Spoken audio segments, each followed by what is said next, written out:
Olá pessoal, sejam bem-vindos a mais uma videoaula. Estamos aí retornando das nossas férias. Espero que todos estejam bem, estejam aí se resguardando, não é isso? E espero que voltem aí com gás total, com força total, para que nós possamos reiniciarmos essa jornada do aprendizado, tá certo? Como acredito que muitos já sabem, houve algumas alterações aqui em relação às nossas aulas, certo? Nossas aulas serão no YouTube e logo abaixo na descrição de cada aula terá aí o link para ser direcionado para o Zoom, onde nós teremos aí as nossas aulas em tempo real, tá certo? Eu convido vocês a mergulhar nessa jornada de aprendizado. Claro que não estamos vivendo aí um momento muito fácil, mas com certeza a gente tem fé que logo isso aí vai passar e a gente vai poder estar aí reunido novamente, né, com esse calor humano. Sei que vocês estão sentindo falta da escola, dos colegas, dos professores. Nós professores também estamos sentindo falta de vocês, tá bom? E eu conto com vocês para reiniciar essa jornada de aprendizado, tá certo?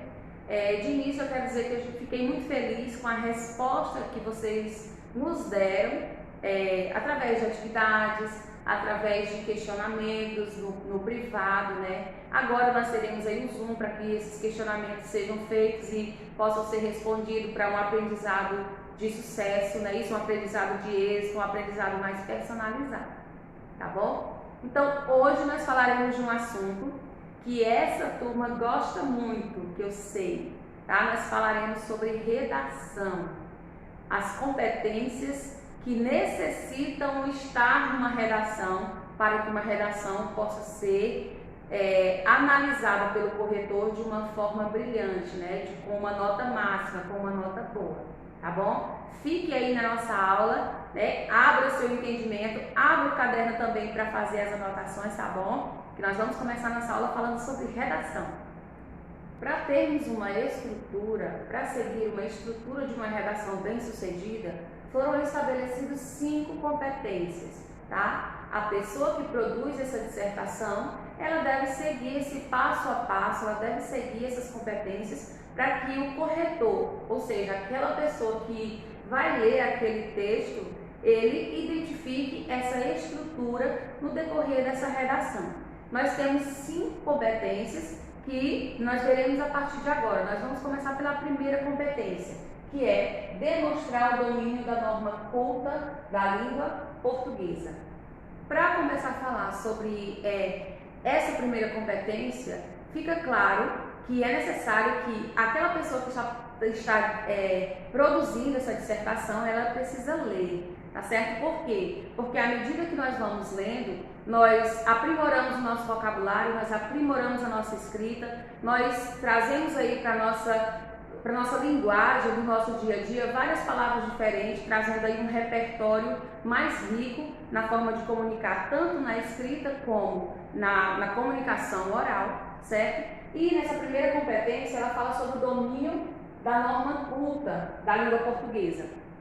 É muito comum nós passarmos o dia digitando, nós escrevemos textos, mandamos mensagens no WhatsApp, mandamos mensagens em e-mails, não é isso? Porém, quando nós vamos fazer uma redação, nós temos que esquecer essa estrutura dessas mensagens coloquial e passarmos aí para uma mensagem formal. Nós temos essa mania de diminuir as palavras, falar tudo bem, colocar PB, porquê, PQ, não é isso? E esse dialeto internetês, ou seja, esse dialeto aí que nós usamos na internet, ele não pode de forma alguma aparecer numa dissertação, tá certo?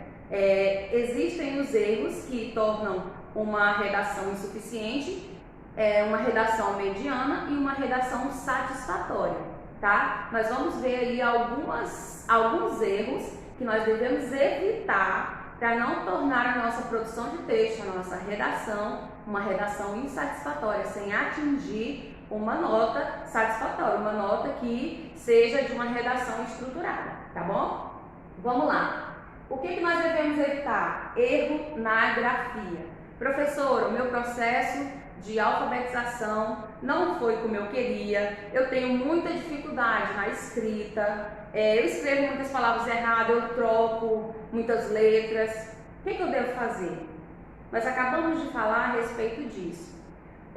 A nossa habilidade, tanto de falar como de escrever, ela se dá através da leitura, através do contato com a escrita.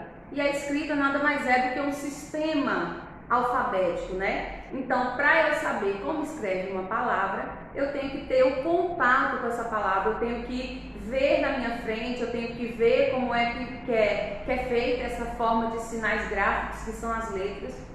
E à medida que eu vou praticando a leitura, à medida que eu vou vendo aquela palavra, eu vou identificando ela como correta ou incorreta. Eu sei como vou escrever, tá bom? Então, se você tem muita dificuldade na questão da escrita, se você sabe que tem dificuldade de escrever, que não sabe muitas vezes como é uma escrita correta de uma palavra, você tem que recorrer aí ao dicionário, recorrer ao Google. Lembrando, gente, que isso não é coisa de outro mundo não, tá? Muitas vezes nós, professores, temos dúvidas aí de como é escrita a palavra e vamos lá, recorremos aí a dicionários, a materiais que podem nos auxiliar, principalmente porque nós temos aí muita mudança na nossa língua portuguesa. Tem muitas palavras que deixaram de ser acentuadas, outras tornaram-se a ser acentuadas. Então é comum nós termos essa dúvida em relação à escrita das palavras.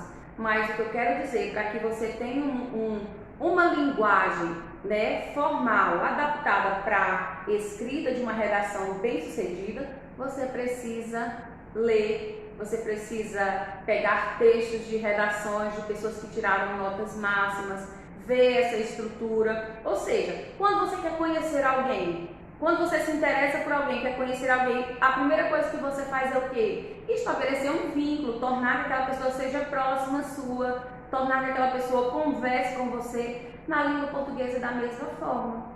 Na língua portuguesa, nós temos que trazer essa proximidade da escrita, da oralidade, falarmos, buscarmos palavra nova, tentarmos a cada dia estar mudando a nossa forma de falar, certo? Claro, adaptando isso ao nosso meio. Claro que eu não vou usar uma linguagem, né, rebuscada, uma linguagem formal no meio dos meus amigos.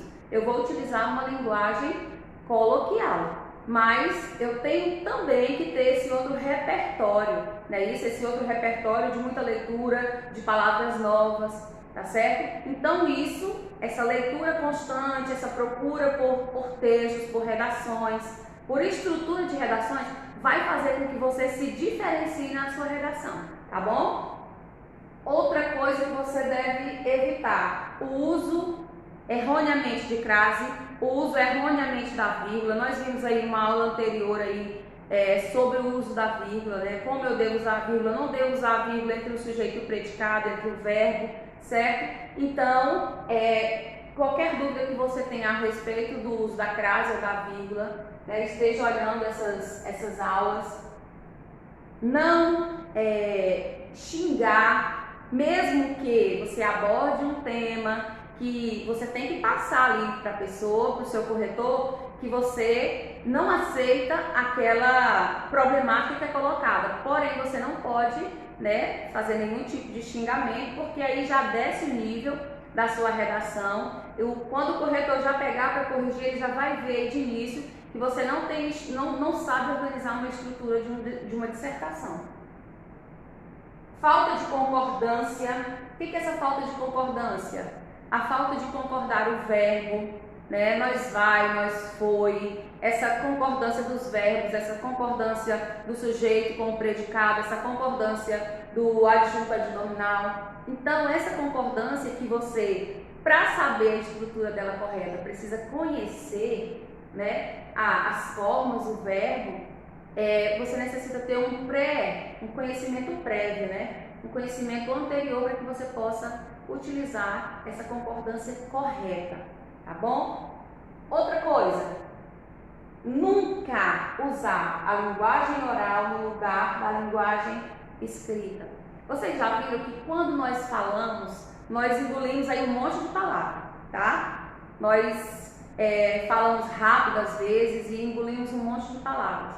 E às vezes, quando nós não prestamos atenção, nós produzimos na escrita a forma que nós falamos. Ou seja, a nossa forma oral é produzida na escrita. E isso aí também nós devemos evitar para não cair aí nessa primeira competência e ter uma redação insatisfatória. E, como eu já falei, não associar o internetês, não utilizar a linguagem da internet com, muitas vezes, diminuindo as palavras, né, para colocar um termo ali. E uma coisa que é interessante, de tantas vezes nós utilizarmos esses termos no nosso dia a dia, pode ocorrer que a tua redação, você sem perceber, você coloque ali na tua redação esses termos e pelo corretor aí você já vai estar perdendo o ponto, tá certo? Então essa primeira competência, de cara, o corretor já vê como é essa tua linguagem, como é o teu nível, né, de oralidade, o teu nível de escrita. Então é importante, caso você tenha dificuldade em produzir textos, você comece aí a ver redações. Eu não sei se você sabe, mas no YouTube tem modelos, inclusive eu vou estar trazendo para vocês, modelos de redações que foram nota 1000. Elas seguem uma estrutura. Essa estrutura eu vou estar fazendo com vocês também. Ah, professora, mas nós ainda estamos no ensino fundamental. É para quando vocês chegarem no ensino médio, vocês chegarem com tudo. E aí, essa prática da redação não vai ser mais ensino para vocês, vai ser só uma prática diária, que vocês vão estar produzindo e aprimorando essa produção. Então, é importante nós estudarmos as competências de uma redação de acordo com o Enem. Por quê? Porque vocês estão estudando aqui, daqui uns dias, os anos estão passando tão rápido, né? Nós já estamos aí, passamos do meio do ano quase, e aliás, já estamos quase no meio do ano, e o tempo passa rápido, daqui uns dias vocês vão estar fazendo o Enem. Então, é necessário que vocês já comecem a caminhar com essa pegada do Enem, certo? Com as 5 competências, coisas que vocês devem fazer, coisas que não devem fazer para ter uma redação com êxito. Então, nós vimos aqui a primeira competência, demonstrar o domínio da norma culta da língua portuguesa. Ler, escrever corretamente, escrever pontuações corretamente, escrever a grafia correta. Grafia já é a palavra correta, tá? Grafia já é escrita, então a ortografia é a escrita correta das palavras. Então, para você, eu vou falar agora diretamente, para você que tem dificuldade de escrever corretamente, eu escrevo amor, escrevo amo, meu amo, em vez de ser meu amor, eu escrevo espera com 2 R, ou eu escrevo esperar com R no final. Então vocês vão começar aí a ler, nem que seja um texto pequeno, comecem a ler, coloquem a leitura na vida de vocês, que com certeza isso aí vai facilitar. E eu não sei se vocês sabem, mas a nota alta no Enem, na redação, ela faz aí com que você suba muitos níveis aí na tua nota final, tá bom? Essa foi a nossa primeira competência, agora nós vamos para a nossa segunda competência. Agora nós vemos no quadro a competência 2, que ela se refere a avaliar a capacidade de interpretação de texto.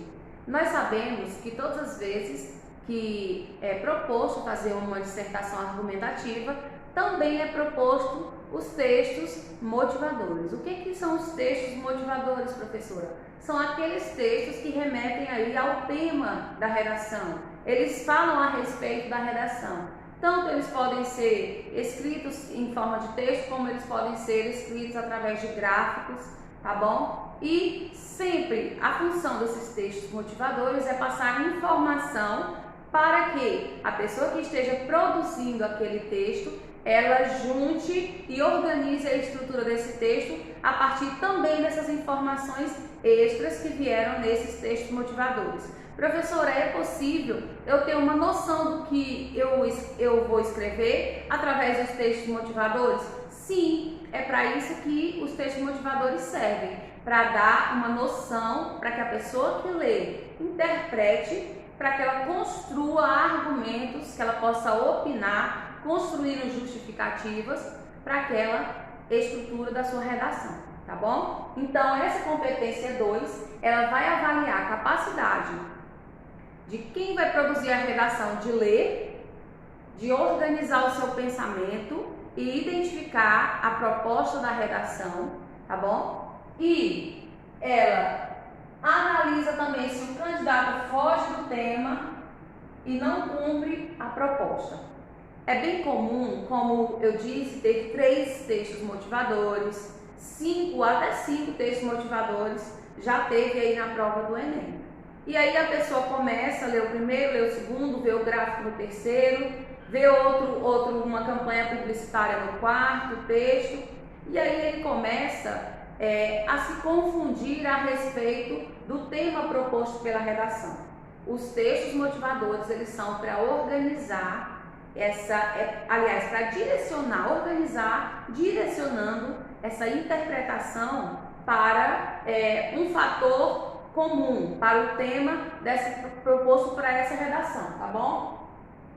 E se o candidato foge do tema e não cumpre essa proposta, automaticamente o corretor dessa redação, no caso na escola, a professora já identifica que o aluno ou a aluna tem dificuldade no que se refere a interpretar, a identificar qual é o ponto-chave daquele texto, a tirar aquilo que lhe serve para que ela possa compor a estrutura da sua redação. Então, a interpretação também é muito importante no que se refere à organização de pensamentos, à organização de opinião para montar a redação, tá certo? Os textos motivadores auxiliam quem não tem domínio do assunto. Foi o que eu falei.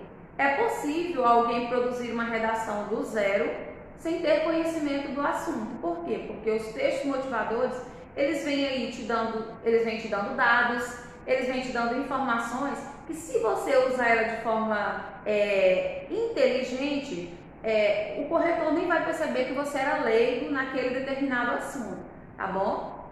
Nós temos também algumas coisas que nós devemos evitar. Como lá na primeira competência, nós devíamos evitar aí a forma que nós escrevemos, né, o internetês, ou nós devemos evitar a forma oral e colocar na forma escrita da mesma forma que a gente fala. Aqui na competência 2 também nós devemos evitar alguns vilões que nós vamos descobrir agora. Um deles é ignorar o tema. Por exemplo, eu tenho aqui o tema, deixe-me ver um tema aqui, um tema legal. O aumento de incêndio nas matas brasileiras. Eu tenho esse tema da redação. O aumento de incêndio nas matas brasileiras. Aí te dão os textos motivadores, te dão um gráfico lá identificando como é que se deu esse aumento, em que época do ano. E aí você pega e começa a escrever a tua dissertação. Aí você começa a escrever: o mundo tem sofrido. Você vai colocar informações que são aleatórias e não estão fundamentadas diretamente ao teu tema. Você vai falar das queimadas no mundo, das queimadas que houve na Austrália, matando muitos animais, que os animais sofrem. Você faz uma volta imensa, mas a última coisa que você fala é do aumento de incêndio nas matas brasileiras. Então isso é fugir dessa competência, essa falta de feeling, tá? De perceber de que aquele tema está falando. Tá, professora, o tema é o aumento de incêndios nas matas brasileiras. Eu vou escrever que os incêndios estão afetando aí a população brasileira, tá? Mas ele não está pedindo para você falar apenas dos incêndios no Brasil, ele está pedindo para você falar do aumento. Então, não considere aí o tema apenas metade do tema, porque aí você já começa a sair aqui dessa interpretação, dessa proposta. Considere o tema por inteiro. Você vai falar do aumento. Em que consiste esse aumento? Por quê? O que causou esse aumento? Aí lá na intervenção você vai falar como resolver esse aumento, quem vai fazer isso, para que vai fazer, como vai fazer. Isso aí nós vamos chegar na frente, tá? É a intervenção, é como você vai colocar isso à conclusão. Então, é muito interessante você pegar essa proposta, esse tema, começar com esse tema, desenvolver com esse tema e concluir com esse tema. Não fazer rodeios, encher linguiça, como a gente costuma falar, falando coisas aleatórias, porque o corretor ou a professora, quando começar a ler aquilo ali, vai saber que você tem muita dificuldade na interpretação de texto, de interpretar, tá bom? Então, foque na interpretação, leia. O que eu sempre digo? Leia o texto e coloca ali do lado o que você percebeu de informação que vai somar para que você possa estar aí dissertando a respeito do seu tema, tá certo?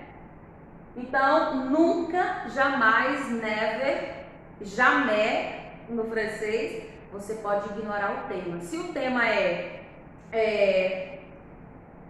o aumento da prostituição no Brasil, você não vai falar da prostituição no Brasil somente, você vai falar do aumento da prostituição no Brasil, tá? Se o tema é a diminuição dos poluentes do solo, você não vai falar só que poluentes que tem no nosso solo, como se dá a poluição, você vai falar que eles estão diminuindo, como isso está acontecendo. Então você tem que ser fiel à proposta que é dada a você, tá bom? Que é proposta a você.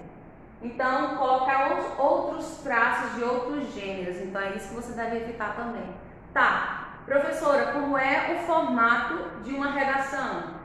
Tá aqui, ó. É um gênero, é uma dissertação argumentativa.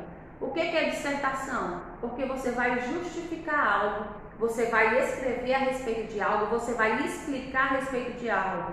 E por que é argumentativa? Porque você tem alguém para convencer. O teu corretor, a pessoa que vai ler a tua redação, ele deve ser convencido da tua redação, da tua proposta de intervenção, como que você acha que isso deve ser resolvido. Então você tem que ter argumento, dissertação, porque você vai ali dissertar, vai escrever a respeito do tema, e argumentativa, porque você vai ter que organizar argumentos para convencer aquela pessoa que vai estar lendo a tua redação, tá bom? Então, outra coisa que você deve evitar, colocar outros gêneros. O gênero é dissertativo argumentativo, então você não vai colocar aí uma narração.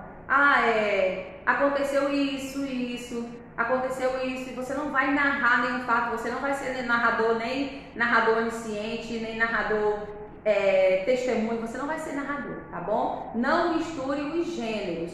Você não pode colocar poesia dentro de uma dissertação. Você pode fazer citação filosófica, você pode fazer citação, colocar ali alguma citação histórica que remete lá ao cultural, né? Essa bagagem cultural que nós vamos falar ainda, que agora na terceira competência, mas você tem que respeitar essa dissertação argumentativa, essa estrutura.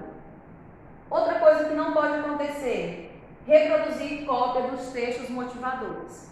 Já ocorreu do aluno ter dificuldade na escrita e ele vai lá, pega uma parte do texto motivador, pega outra parte, e aí o gráfico ele aproveita e finaliza ali colocando informações a respeito daquilo. Na verdade, é considerado assim como uma falta severa, uma falta grave, essa reprodução fiel do texto motivador, porque na verdade não é uma cópia. Não é uma cópia de um texto que já foi escrito. A pessoa que propôs essa redação, no caso, né, ela quer saber a tua argumentação a respeito daquele assunto. E quando você pega ali uma parte do texto que já está escrito lá, faz a cópia lá, a pessoa que corrige tem a impressão que você nem se preocupou, né, em organizar uma fala, organizar um pensamento para aquela redação. Então, jamais, tá? Nós devemos reproduzir a cópia fiel ou em partes, de uma parte assim, que nós podemos considerar de uma grande parte do texto motivador na nossa dissertação, tá certo? E foi o que eu falei, o importante é uma dissertação argumentativa. Você vai sempre argumentar, procurar formas de argumentar a respeito daquilo que você pensa. Todas as vezes que nós lemos um texto, nós vemos que há uma problemática, gente. Toda redação, ela traz uma problemática. Por quê? Porque ela quer ver daquela pessoa que está produzindo o texto, uma intervenção. ou seja, uma resolução daquele problema. Então, esse texto aí, ele vem sempre trazendo essa abertura para que você possa expressar a forma que você resolve os problemas, tá? E para isso nós temos algumas dicas que não vai ser nesse vídeo de hoje, mas nós temos aula amanhã e aí nós estaremos falando sobre a estrutura na prática, como nós vamos montar essa estrutura argumentativa e como eu organizo a minha argumentação para ficar de uma forma coerente dentro de uma redação, tá bom? Essa foi a nossa segunda competência, agora nós vamos para a terceira competência. E para nós finalizarmos essa aula de hoje, nós falaremos da competência 3. Isso mesmo, hoje não vai dar tempo de vermos as 5 competências, tá? Nós vamos falar sobre a competência 3, que se refere ao relacionar o tema ao repertório sociocultural. Muitas vezes nós ouvimos aí falar sobre repertório, mas a gente só leva para o lado musical, né? O repertório musical que eu gosto de escutar, minha playlist. Mas esse repertório aqui fala do conjunto de conhecimentos que a pessoa obteve no decorrer da sua vida. Talvez uma pessoa que mora no campo, ela não sabe falar bem, ela não sabe conjugar bem os verbos, ela não sabe concordar bem as palavras, porém ela tem um conhecimento ali na agricultura, na pecuária. Então, esse repertório sociocultural são as áreas de conhecimento que uma pessoa tem, né? E a gente deve usar essas áreas de conhecimento para nossa redação. Isso mesmo. Se nós usarmos de forma coerente e coesa essa área de conhecimento, nós podemos colocar a nossa redação, tirar a nossa redação de um patamar mediano e colocar num patamar de nível alto somente com citações de leituras que nós já vimos, né? Citações de filósofos, de sociólogos, citações políticas, tá? Citações de pessoas importantes, citações que você leu num livro, que você assistiu um documentário e viu uma determinada informação e você acha que aquela informação ela vai somar dentro do teu texto, dentro da tua redação. Então esse repertório sociocultural são as informações, é uma bagagem que você traz de informação e pode ser utilizada sim dentro do Enem para fazer um texto diferente, fazer um texto diferenciado das outras pessoas, tá certo? Esse repertório cultural, como eu falei, é uma área do conhecimento. Ela é utilizada para dar bagagem ao seu texto e mostrar para o corretor seu conhecimento prévio sobre várias áreas. O corretor vai pegar a tua redação, no caso a corretora, que sou eu, a tua professora aqui de redação, vai pegar o teu texto e vai perceber que o teu texto ele traz informação externa que contribui para a ideia central do teu texto, tá? As informações que você traz, às vezes através de um dado citado, uma quantidade de tantas mulheres, né, foram assassinadas, se for um texto voltado aí para essa questão, essa abordagem, né, da violência contra a mulher. Essas informações que vão dar um diferencial para o teu texto, elas são ricas e são chamadas de repertório sociocultural. Professora, e como eu posso estar adaptando e como eu posso estar sendo sensível a esse repertório a partir de agora? Você antes não sabia que você podia utilizar aí citações externas e utilizá-la dentro do teu texto para tornar o texto mais rico, mas agora você sabe. Então agora você vai ter um feeling aí para citações, ver um filme ali, aquilo foi interessante, relata aquele filme, faz uma abordagem a respeito daquele filme e junto com o teu tema. Isso você vai fazer com que a tua redação vá para outro patamar. Você pode estar colocando citação de pessoas públicas, né? Você pode estar colocando, como eu falei, dados estatísticos, citação de livros que você leu, citação de revistas, de gibi, de revista em quadrinho, qualquer coisa que fuja da normalidade ali, daquela coisa só de uma informação que não vem do exterior, só é aquela que você tem, que você está escrevendo. Se você puder fazer isso, colocar essa informação, esse conteúdo dentro da tua redação, com certeza a tua redação vai ficar melhor, tá? Eu trouxe para vocês algumas citações que elas podem ir em qualquer tema, tá? A primeira citação que eu trouxe foi a da Constituição.